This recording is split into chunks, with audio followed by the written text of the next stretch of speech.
Hey everybody, we're still hanging out at Lance Williams True Worship Retreat. I'm right now in the room with Sean Slaughter. What's going on? I'm good. What's poppin', Sai? I love it. What's good? Yo, he's catching me off guard because y'all know we're in this church, and I've just, I've just been had to calm it down a little bit. And when he walked in, I was like, oh my God, that could be me. We can still do what we do and be church and be saved. I love it. Still let it alone. You know what I mean? I love it. We were talking about your blog. Tell us a little bit about your blog on Gospel Flavor. And then I got the mother load question for you. Sure. Okay, that's cool. I write a hip hop column on gospelflavor.com. Yeah. And the column basically addresses anything that I want to talk about in hip hop. I love it. So a lot of things that I talk about, the first thing I do is I don't raise a banner for hip hop. I raise a banner for God and how He can use hip hop. So that's one of the things that I do on the blog. But the other thing I think I do is that I addressed some of the artists and people that are in Christian hip hop because, sometimes artists can give us a bad name as well. You know what I mean? From the secular and the Christian side. Absolutely. You know what I mean? And Absolutely. so I talk about different things. I think the blog I have right now is called, I wanted to call it, "You should put a gun to your head because you're killing us," is what I wanted to call it. Wow. But that was too risky. So they made me change it and put we're killing ourselves, something like that. But what was in the content of it? The whole topic was about how the 5% Nation of Islam was such a huge influence in hip hop. So from Rakim to Big Daddy Kane to Poor Righteous Teachers and how you know what I'm saying. So it talks about how the Nation was such a big influence and had a lot of these guys, trying to get their life right. You know what I mean? Or trying to do something for the community or you know what I'm saying?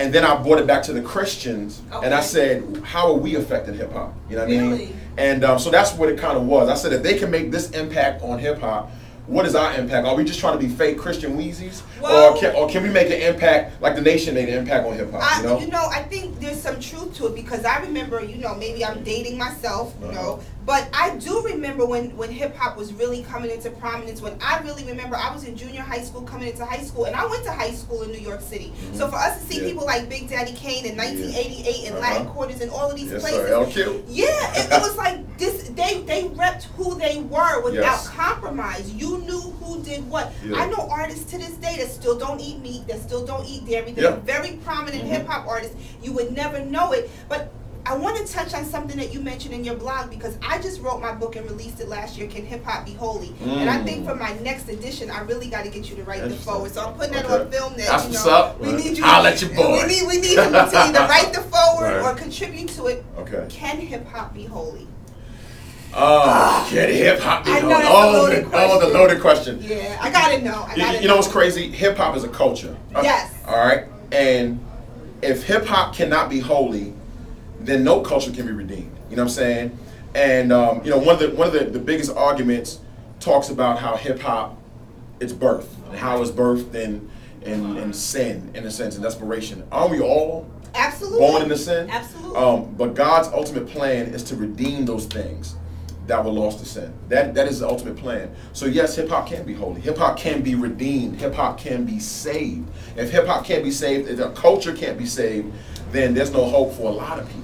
I think what happens is, and we have to be very careful because I know when I started on this side, when I got saved and said, okay, that's it for secular hip hop, I'm not going to be a publicist. Same thing, I'm finished. I went through like withdrawal. I was like, okay, now what am I going to do? Can I still listen to Biggie? Can I not still listen to Biggie? Okay, so I'm going to listen to holy hip hop. And I couldn't take it. And I'm saying this really honestly. It was whack at the time. And I'm not trying to be disrespectful to anybody.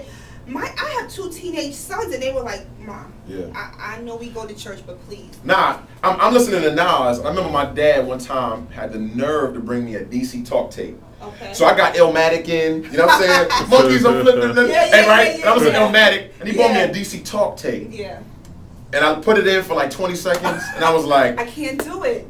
You know what I'm saying? I couldn't. I'm like, Dad, I do it. Nah, this ain't it right here. I was the same way. But it's gotten better. The production has gotten better. Yes. The lyrical content. Right at the opening of nycgospel.com, you hear Richie Righteous flip the channel. One of my big shouts out to my dog. That's my dog, my man's man. I love Richie. that song flipped the channel, and and my kids were listening to it. They were like, "Yo, who is that?" I'm like, Yes. "Yes, it's working." Yeah. Because that song is so hot, his flow is hot, Yes. the beat is hot, and anytime you log on to nycgospel.com, the first thing you hear is flip the channel. Yeah. And I mean, if it sounds like that, yes, I'm good. And here's what's crazy too. I think not only did the beats need to change, not only did the lyrics need to get better, but the lives needed to be solidly rooted in Christ. Absolutely. And so when you talk about a Richie Righteous, or you talk about some of these artists are, of course, they make great music, but they also have great ministry. Yes. And these guys are serious about really being conduits for the Lord. You know what I mean? I think that's it. And I think that's what made the difference. But they did care about the quality as well. So yeah, hip hop can be holy, man. You know what I'm saying? I love it. You know, I love it. Well, you heard it right here first. Sean Slaughter said hip hop can be holy. Thank you for checking me out on nycgospel.com. It's all good. SeanSlaughter.net. Don't forget to check it out. October 28th, Man on Fire is coming out. Is that what we call in PR? Do what it do. A shameless plug, but I love it. Listen, when it comes out, there is an open invitation to come on the show. Oh, that's blog. awesome. We'll do a video or something. Appreciate it. And I'm just happy to have you here. Everybody stay tuned right here at Lance Williams True Worship Retreat 2008. Peace.